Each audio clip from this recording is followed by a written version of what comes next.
Corría el año 2024. Yo apenas tenía 13 años. Era un viernes por la noche tranquilo, y estaba sentado en el sofá de la sala, viendo una vieja repetición de alguna caricatura que no me interesaba mucho. El sonido de la lluvia golpeando contra las ventanas llenaba la casa, mezclándose con el zumbido del televisor. Mi mamá estaba arriba en el baño, preparándose para dormir. Siempre se tomaba su tiempo, y yo sabía que no debía molestarla durante su rutina. Un repentino toque en la puerta principal rompió la pacífica monotonía de la noche. No fue fuerte ni agresivo, pero fue suficiente para sobresaltarme. Dudé, mirando fijamente la puerta. ¿Quién nos visitaría tan tarde? Me levanté, arrastrando los pies contra la alfombra mientras me acercaba a la puerta. Mirando por la mirilla, vi un rostro familiar. El señor del Valle, un viejo amigo de mi papá. Su cabello canoso estaba húmedo por la lluvia, y su expresión era seria. Sentí una opresión en el pecho. Algo no estaba bien. Abrí la puerta. Hola, señor del Valle, dije, con la voz temblorosa. Hola, chico, respondió él, con voz grave y seria. Necesito hablar con tu mamá. Tu papá ha tenido un accidente. Está en el hospital. Se me hizo un nudo en el estómago. Espere aquí, murmuré, corriendo escaleras arriba para avisarle a mi mamá. La llamé, apenas capaz de articular las palabras. Salió corriendo del baño, todavía envolviéndose en su bata, y se apresuró a encontrarse con el señor del Valle. Me quedé en lo alto de las escaleras, observando cómo él le explicaba todo. Ella jadeó, cubriéndose la boca con una mano. Minutos después, estábamos en el coche del señor del Valle, corriendo a toda velocidad por las calles resbaladizas por la lluvia hacia el hospital. Durante todo el viaje, mi mamá siguió haciendo preguntas, pero sus respuestas fueron cortas. Todo lo que pude entender fue que la condición de mi papá era grave, y que todavía estaba en cirugía. Mis manos se aferraban fuertemente al cinturón de seguridad, mi corazón latía con fuerza. Cuando llegamos al hospital, el olor estéril a antiséptico me golpeó de inmediato. Las luces eran demasiado brillantes, las paredes demasiado blancas. Enfermeras y doctores se movían rápidamente por los pasillos, con expresiones concentradas en sus rostros. Nos dirigieron a una sala de espera fuera del quirófano. Mi mamá se sentó, agarrando su bolso, con el rostro pálido y tenso. Me senté a su lado, sintiéndome completamente fuera de lugar. El reloj de la pared parecía sonar más fuerte con cada segundo que pasaba. Alrededor de la 1 de la madrugada, el cansancio se apoderó de mí. La cabeza de mi mamá se movía mientras luchaba por mantenerse despierta. Yo, por otro lado, estaba inquieto. Permanecer sentado me parecía imposible, así que decidí explorar el hospital. Voy a dar una vuelta, le dije. Apenas respondió, perdida en su preocupación. Los pasillos del hospital estaban débilmente iluminados y extrañamente silenciosos a esa hora. Cuanto más me alejaba, menos familiar me resultaba todo. Era como si las paredes se extendieran infinitamente, cada giro conducía a otro pasillo idéntico. Mis zapatillas chirriaban contra el suelo de baldosas, el único sonido que rompía el silencio. Entonces lo sentí, una presencia. Alguien estaba detrás de mí. Giré la cabeza, lo suficiente para vislumbrarlo. Un hombre estaba al final del pasillo, su silueta apenas visible bajo la tenue luz del techo. No se movía, solo estaba allí parado, observándome. Mi respiración se aceleró. Seguí caminando, acelerando el paso, esperando estar imaginando cosas. Pero cuando volví a mirar, estaba más cerca. Mi corazón latía con fuerza en mi pecho mientras trataba de recordar el camino de regreso a la sala de espera, pero todos los pasillos parecían iguales. El pánico se apoderó de mí al darme cuenta de que estaba perdido. Más adelante, noté una puerta ligeramente entreabierta. Sin pensarlo, me deslicé dentro y cerré la puerta en silencio detrás de mí. Mis ojos se adaptaron a la tenue habitación, y me di cuenta de dónde estaba. Filas de cajones metálicos se alineaban en las paredes, cada uno etiquetado con una pequeña placa. Un escalofrío me recorrió el cuerpo.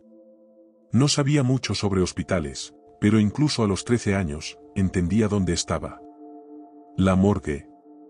Retrocedí de los cajones, mi respiración se convertía en jadeos cortos.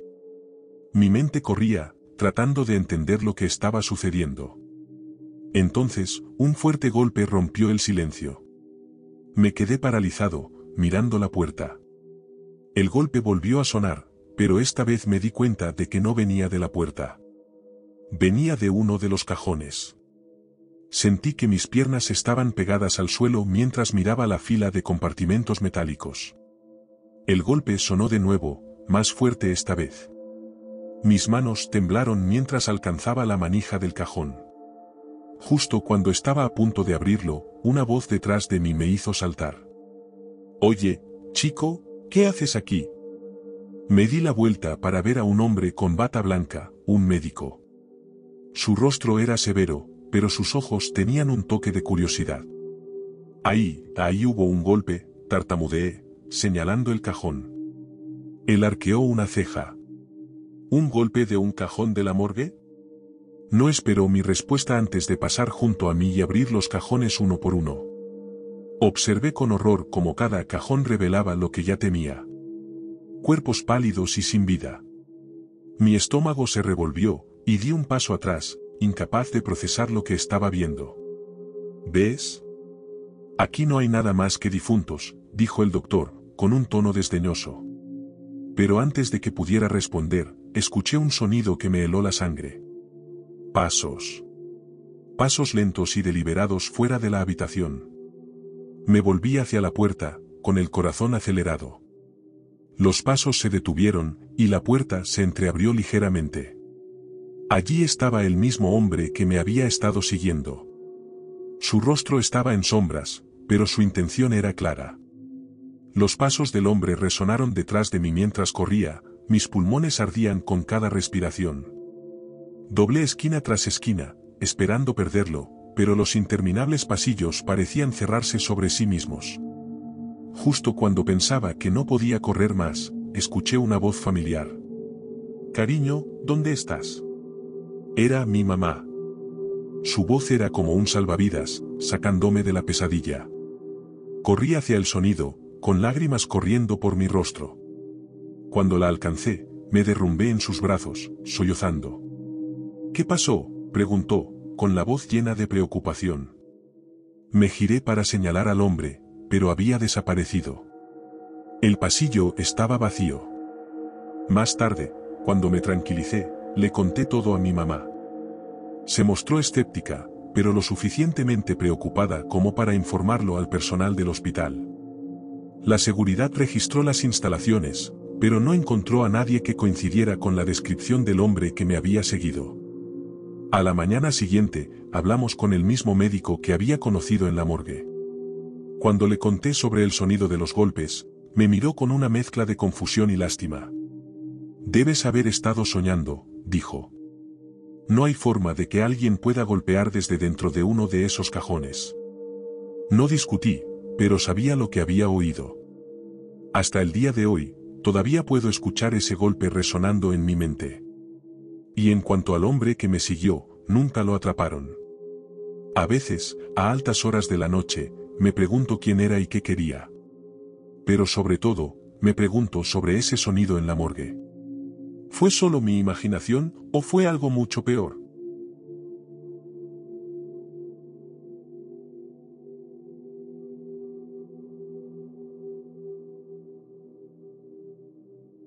Nunca creí en fantasmas ni en lo sobrenatural. Pero hay algo sobre esa noche que no puedo explicar. Algo que me mantiene despierto, mirando al techo, repasando todo una y otra vez. Todo empezó cuando mis amigos y yo decidimos explorar el abandonado sanatorio de Cerro Alto. Probablemente hayan oído hablar de él. Es uno de los lugares más embrujados de Latinoamérica. Lo sé, un cliché, ¿verdad? Pero no estábamos allí por historias de fantasmas. Estábamos allí por contenido. Mi mejor amigo, Jaime, tuvo la idea de empezar un canal de YouTube. Cazadores de fantasmas en la oscuridad, lo llamó. pensó que se haría viral si capturábamos algo espeluznante. También estaba Miguel, el escéptico del grupo, y yo, el que estaba en un punto intermedio. No creía que fuéramos a ver nada, pero tenía suficiente curiosidad como para intentarlo. El sanatorio se alzaba sobre nosotros como un agujero negro, tragándose toda la luz de la luna llena. Sus ventanas estaban destrozadas, y las puertas principales colgaban abiertas como una boca enorme. Jaime era el más emocionado, saltando con su cámara en mano. Miguel permaneció callado, jugueteando con su linterna. Cubriremos más terreno si nos separamos, sugirió Jaime una vez dentro. No me gustó la idea, pero el edificio era enorme, con largos pasillos serpenteantes e infinitas habitaciones. Parecía un laberinto diseñado para mantenerte perdido. Jaime argumentó que siempre podíamos llamarnos si pasaba algo, y a regañadientes, aceptamos. Tomé el pasillo oeste, donde el aire se sentía pesado y frío. Mis pasos resonaban, cada sonido rebotaba en las paredes vacías.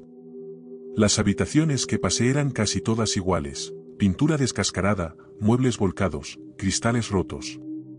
Algunas todavía tenían camas de hospital oxidadas con colchones rotos, como si los fantasmas de los pacientes aún permanecieran allí. De vez en cuando me parecía oír algo tenue, un susurro, un arrastrar de pies, pero cuando me detenía a escuchar, solo había silencio. Mi linterna parpadeó y la golpeé nerviosamente. Mientras tanto, Jaime y Miguel exploraban sus pasillos. Por el walkie-talkie, la voz de Jaime crepitaba con actualizaciones sobre antiguos quirófanos y paredes cubiertas de grafitis. Miguel permaneció más callado, murmurando de vez en cuando sobre cómo todo esto era una pérdida de tiempo. Acababa de doblar una esquina cuando la voz de Jaime irrumpió a través de la estática. «Chicos, ¿pueden venir? Ahora». Su tono ya no era juguetón. Era agudo y tenso. «¿Dónde estás?», preguntó Miguel, con la voz igualmente inquieta. «Pasillo este, cerca de la escalera central», respondió Jaime. Empecé a moverme rápido, el haz de mi linterna se balanceaba sobre los azulejos agrietados. Llegué a la escalera al mismo tiempo que Miguel. Jaime estaba de pie en medio del pasillo, con la linterna apuntando al suelo. «¿Qué pasa?», preguntó Miguel sin aliento. Jaime no respondió de inmediato. Simplemente señaló. Allí, en el suelo, había una sábana blanca. Al principio pensé que era basura, pero no estaba arrugada como suele estar la basura. Era lisa, y por la forma en que se elevaba ligeramente en el centro, parecía que había algo debajo. Sentí un nudo en la garganta. «¿Hay alguien?», no terminé la frase. Jaime asintió. «Creo que sí.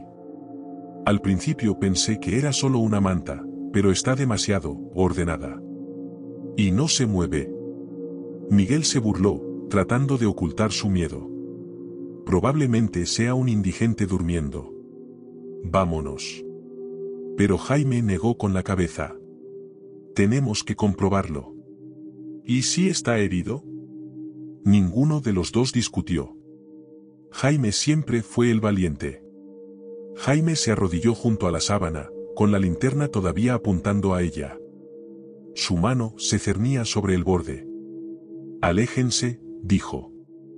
No sé por qué, pero agarré el brazo de Miguel, apretando fuerte. Había algo malo en esa sábana. Algo que no podía expresar con palabras. Jaime dudó un momento, luego extendió la mano. Pellizcó el borde de la tela entre sus dedos y empezó a levantarla. Fue entonces cuando gritó. No fue un grito de sorpresa ni un grito de atención. Fue el tipo de grito que te hiela la sangre, crudo y primario.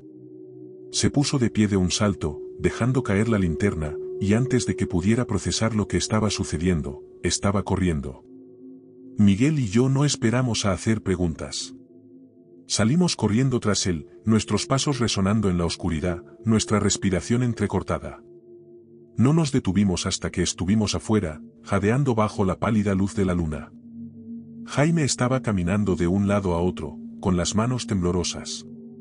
«¿Qué viste?», exigió Miguel. Jaime no nos miró de inmediato. Sus ojos estaban muy abiertos, mirando al suelo. Finalmente, susurró, había ojos debajo de la sábana, brillando de un amarillo intenso, mirándome fijamente. Miguel y yo intercambiamos una mirada, pero ninguno de los dos habló. Tenemos que llamar a la policía, dijo Jaime. ¿Y si es un cadáver o alguien peligroso?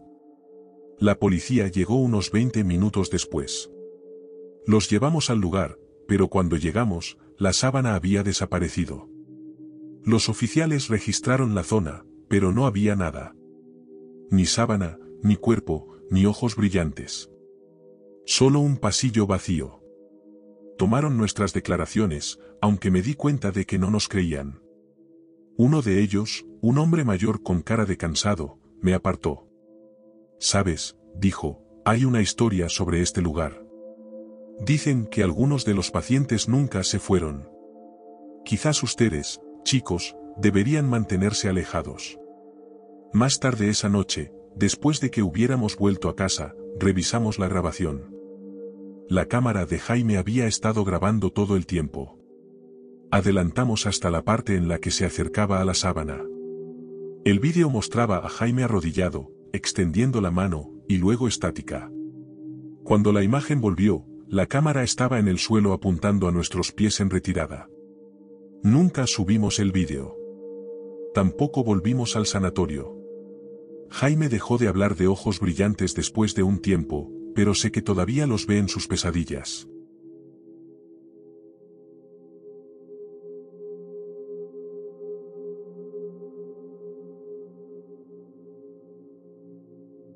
En la década de los 90, mi esposa, que entonces era mi novia, trabajaba en un hospital con mucha historia. Este hospital, originalmente construido en el siglo XIX, se había transformado en un centro de cuidados paliativos. Era interesante pensar en los años que llevaba sirviendo a la comunidad de diferentes maneras. Se construyeron alas modernas, y también había una sección con unidades de baja atención. Estas unidades parecían cabañas de una sola planta en un hermoso jardín. Estaban diseñadas para personas que aún podían cuidarse a sí mismas, pero necesitaban estar cerca en caso de requerir asistencia médica. Algunos de los edificios antiguos originales seguían en uso, y tenían muchos lugares con corrientes de aire frío, puertas difíciles de abrir y otros problemas que requerían atención. Una de las cosas más interesantes era una puerta que se cerraba sola. Luego, unos segundos después, se abría de nuevo, y no había nadie cerca para girarla. Era bastante misterioso y la gente se preguntaba cómo sucedía. Mi esposa solía ir y volver del trabajo con una vecina que trabajaba en el mismo lugar. Sin embargo, los viernes, esa vecina terminaba su trabajo a la hora del almuerzo. Para asegurarme de que mi esposa pudiera seguir trabajando una jornada completa, yo la recogía en coche después de su turno. El viaje duraba unos 40 minutos en cada sentido, lo que me permitía estar allí para ella cuando terminara su trabajo. Como el tráfico podía ser muy impredecible, siempre me aseguraba de salir con una hora de antelación para llegar a mi destino a tiempo. Me sentaba pacientemente fuera de la acogedora casita de ladrillo que servía de oficina, descansando en un viejo banco de iglesia desgastado. Algunas de las personas mayores que vivían en las unidades de baja atención paseaban por los hermosos terrenos, situados en una hermosa zona rural. Mientras caminaban, saludaban a todos con un amistoso hola. Después de unas semanas, conocí mejor a Joaquín.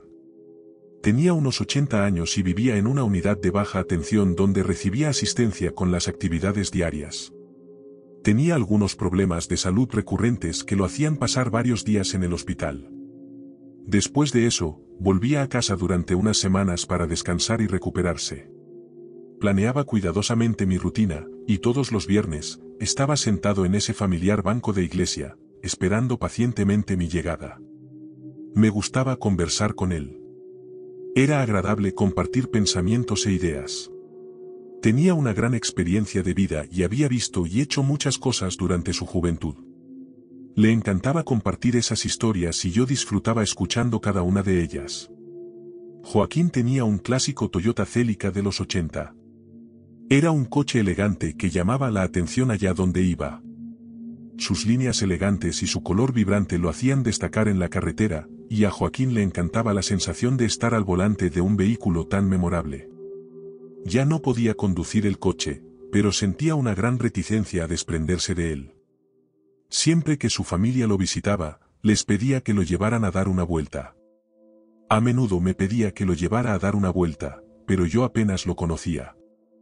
La idea de conducir un coche con el que no estaba familiarizado me hacía sentir incómodo, y no estaba seguro de querer hacerlo. Además, me quedaban unos 20 minutos antes de emprender mi viaje. A Joaquín le encantaba jugar al dominó. Pasaba muchas horas jugando, disfrutando del aire fresco y del reto del juego. Me contó que su hijo iba a verlo todas las semanas, un hecho que mi esposa también confirmó. Durante estas visitas, sacaban el Celica a pasear juntos. Pensé que planeaban ir a jugar al dominó. Joaquín compartía historias sobre lo bien que jugaba. Contaba historias sobre cómo hacía jugadas brillantes, o cómo ganaba varias partidas seguidas. También llevaba la cuenta de las veces que perdía. Cada semana traía una nueva historia. Algunas semanas, se encontraba con una racha de derrotas. Otras veces, jugaba excepcionalmente bien y conseguía una serie de victorias. Yo no disfrutaba mucho del dominó, pero mi papá y mi hermano jugaban todo el tiempo, así que sabía mucho sobre el juego. Cada una de sus historias era única, llena de detalles interesantes y contada de una manera que cautivaba a todos los que la escuchaban.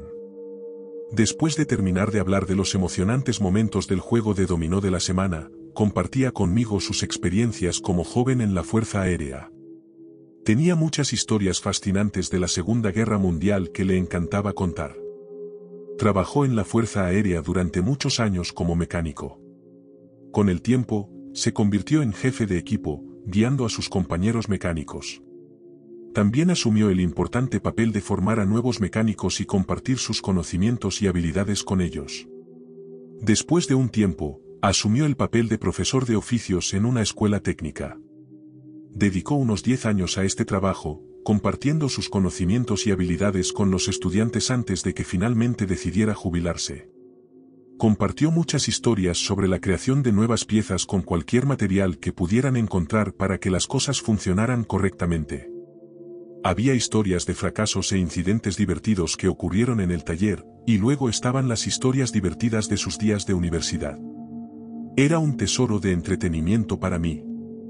A medida que pasaban las semanas, me di cuenta de que empezaba a salir del trabajo cada vez más temprano los viernes. Quería asegurarme de tener suficiente tiempo para disfrutar de su compañía y crear momentos especiales juntos. A veces llegaba y él no estaba. Mi esposa me explicaba entonces que estaba en el hospital por un tiempo. Empecé a sentir que echaba de menos nuestras pequeñas conversaciones. Después de unos 9 meses de esto, todo empezó a cambiar.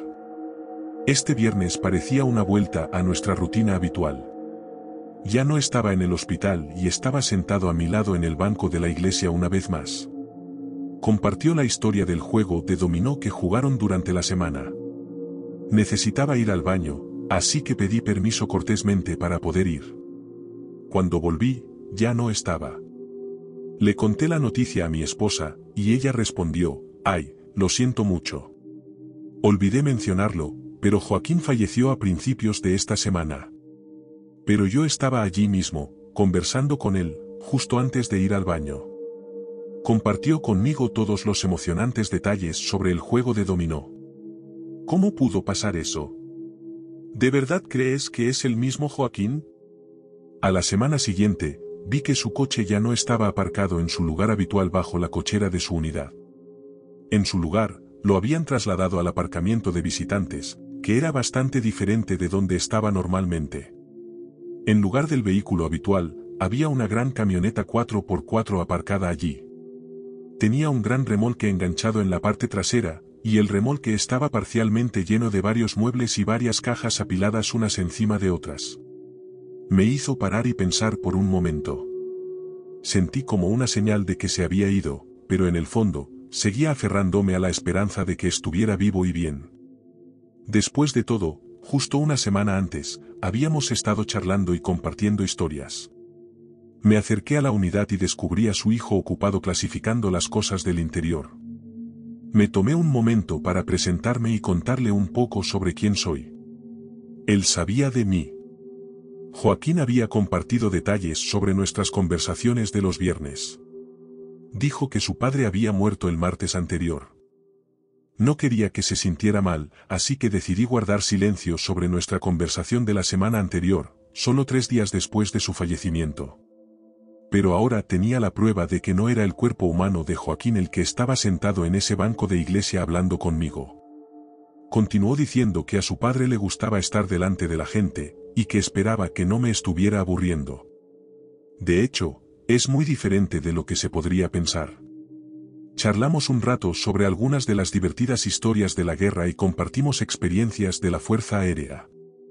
Mencioné lo asombrado que estaba de que Joaquín todavía tuviera una mente tan aguda y pudiera recordar cada detalle de nuestros juegos de dominó de cada semana. Parecía muy confundido, como si estuviera intentando comprender algo que no tenía sentido para él. ¿Te gustaría jugar una partida de dominó? Sí, él compartía todos los detalles del juego de cada semana, describiendo todo lo que sucedía. Luego me contó que Joaquín no había tocado una ficha de dominó en al menos 10 años. Me quedé completamente conmocionado y no podía creer lo que estaba viendo.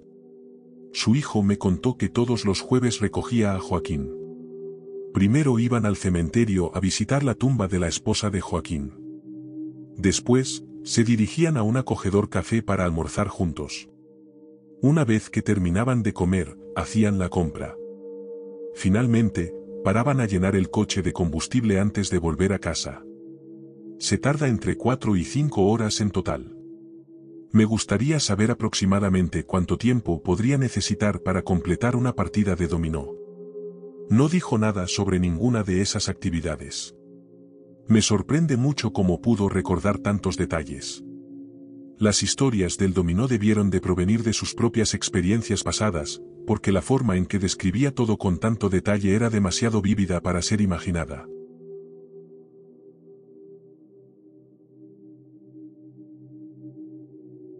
Si estas historias te mantuvieron en suspenso, dale me gusta y suscríbete para más encuentros inquietantes. Activa las notificaciones porque no querrás perderte lo que viene a continuación. Mantente a salvo, mantente alerta y recuerda. Gracias por escuchar, y nos vemos en la próxima noche.